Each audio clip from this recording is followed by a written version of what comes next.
पिछले एपिसोड में हमने देखा कि हाउसेन घायल हो गया है। ये सुन सायर को गुस्सा आ जाता है और वो यंग के महल में जा उसे मार देती है। तभी हाउसेन की आवाज सुन कमरे का दरवाजा खोलती है। अब आगे सायर के दरवाजा खोलने पर उसे कमरे में कोई नहीं मिलता। तभी स्क्रीन यंग पे शिफ्ट होता है और हम उसे बेड पे पड़ा हुआ देखते हैं और उसके सामने दो और लीडर खड़े थे, यानी कि यंग अभी तक जिंदा है और उसका इलाज यहाँ कराया जा रहा है। तभी ब्लादिन लीडर कहते हैं ये जरूर असैसिन हॉल का काम है, लेकिन उन्होंने यंग के हमलावर को उन्हें सौंपने से इनकार कर दिया है। इसलिए ब्लादिन लीडर खुद असैसिन टेम्पल में जाने का निर्णय लेता है। वहीं दूसरी ओर यंग के सैनिक असैसिन टेम्पल के बाहर आ गए थे और वो हमलावर की ओर से जवाबदेही चाहते हैं और वो टेम्पल के अंदर जाना चाहते हैं, लेकिन गेट पर ही उन्हें 4 असैसिन रोक लेते हैं। तभी यंग के सैनिक कहते हैं हमें मुजरिम को पकड़ना है और जो रास्ते में आएगा वो भी सजा का हकदार होगा। सैनिक तभी अंदर जाने के लिए बढ़ते हैं, लेकिन वो 4 असैसिन वहाँ अपनी पूरी तैयारी के साथ खड़े थे। वहीं हाल के अंदर हम असैसिन लीडर को अकेले बैठा देखते हैं। तभी उनके पास एक असैसिन आता है और वो कहता है कि यान टेम्पल के कई सारे सैनिक हमला करने के लिए आए हैं और उनके साथ ब्लादिन लीडर भी कुछ देर में आने वाले हैं। तभी उनका लीडर ब्लादिन लीडर को वेलकम करने का आदेश देता है और कहता बाकी सब मैं संभाल लूंगा। तभी अंगरक्षक एक बार फिर पूछते हैं कि तुम मुझे अंदर जाने दोगे या नहीं, जिसपे वो चारों मना कर देते हैं और अंगरक्षकों को गुस्सा देता है, जिससे असैसिन कहते हैं कि अगर तुमने एक कदम भी आगे बढ़ाया तो हम तुम्हें जिंदा नहीं छोड़ेंगे।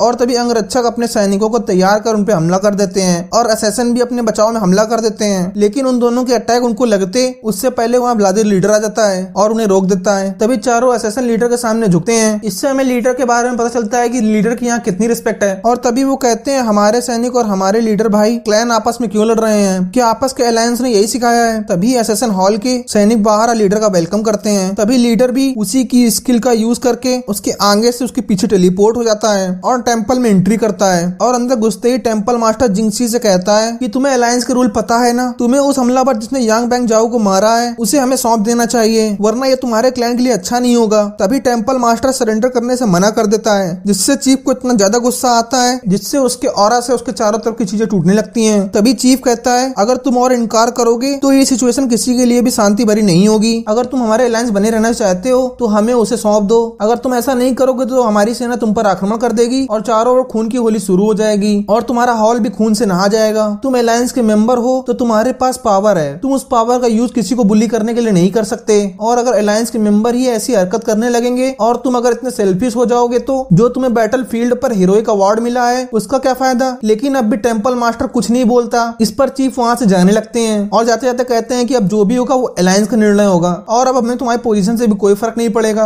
और हम तुम्हारे साथ बेरहमी का सलूक करेंगे। तभी जाते जाते टेम्पल मास्टर चीफ से कहते हैं कि तुम इतने सालों बाद भी चीजों को क्लियर नहीं कर पा रहे हो और तुम वो हो जिसने अपने ग्रैंडसन को नाइट टेम्पल से निकाल दिया है। और तभी वो उसके सामने आकर खड़ा हो जाता है और कहता है कि मैं ये बता सकता हूँ कि हमने सरेंडर करने से क्यों मना कर दिया है, लेकिन तुम्हें कसम खानी होगी कि तुम ये बात कुछ डिवाइन शील्ड नाइट को छोड़ तुम किसी को नहीं बताओगे। तभी चीफ मान जाते हैं और वो प्रतिज्ञा करते हैं कि जो भी वो आज सुनेंगे वो किसी को नहीं बताएंगे और अगर उन्होंने ये बात किसी को बताई तो उनकी शरीर और आत्मा वहीं जलकर नष्ट हो जाएंगी। अब अलायंस लीडर उन्हें बताना शुरू करता है कि आज से लगभग 3000 साल पहले मेरे असैसिन टेम्पल के अंदर कोई बच्चा पैदा हुआ था जिसकी इनिट मेंटल स्ट्रेंथ 91 पॉइंट के साथ पीक पर थी। उसे रिबॉर्न चाइल्ड कंसीडर किया गया था और उस बच्चे के अंदर काफी ज्यादा टैलेंट और स्ट्रेंथ थी। वो सिर्फ अपने एक सिंगल स्वॉर्ड के साथ फॉर्मन डीमन गॉड एम्परर से लड़ा था और उस फाइट में उसकी जान चली गई थी, लेकिन उसने डीमन गॉड को बहुत ज्यादा घायल कर दिया था। ह्यूमन हिस्ट्री में पहली बार ऐसा हुआ था कि कोई डीमन गॉड एम्परर को इस हद तक मारने के करीब पहुंचा पाया था और अब 3000 साल तक कोई वैसा योद्धा पैदा ही नहीं हुआ। लेकिन अब इनकॉर्नेटेड स्केयर लेडी इस दुनिया में रिबॉर्न हुई है और उसकी इनिट सोल 100 पॉइंट पर है। ये सुन चीफ हैरान हो जाता है और पूछता है कि क्या तुम सच बोल रहे हो, क्या वो हमला करने वाली लेडी रीइनकॉर्नेटेड है। तभी टेम्पल मास्टर कहते हैं कि तो तुम अब क्या समझे कि हम क्यों उसे तुम्हारे हवाले नहीं कर रहे हैं, वो 300 सालों से अधूरे काम को पूरा कर सकती है और वो इस डार्क एज के लिए आशा के समान है। और अब चीफ याद करने लगते हैं